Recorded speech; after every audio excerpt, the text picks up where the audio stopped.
Oxirgi paytlarda ijtimoiy tarmoqlarda bodybuilderlar, fitness trenerlar bu steroidlarni maqtashi natijasida yuz beradi. Bu degani trenirovka qilaman, mushak chiqaraman deb steroid preparatlarini qabul qilish, urish. Testosteronni ukol shakli yoki testosteronga o'xshash mushak o'stiradigan, har xillari allambalo har qanday mana shu steroid preparatlari moyaklarni bujmayib, atrofiya bo'lib qolishiga sabab bo'ladi. Moyaklar rivojlanmay kichayib ketadi. Tashqaridan erkak kishiga erkaklik gormonlari qilinganda, u mana shu gormonlar ta'siri natijasida bukchayib qoladi, kichkina bo'lib yo'qolib ketadi.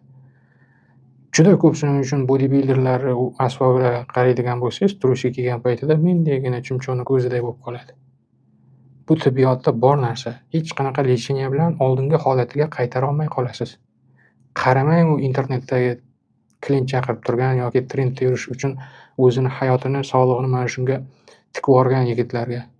Ularni aksariyati allaqachon bolali bo'lib, keyin shunaqa farmaga o'tib ketgan va aksariyati esa bu narsalardan kechib mashhurlikni maqsadida shuni o'ziga ravo ko'rganlar.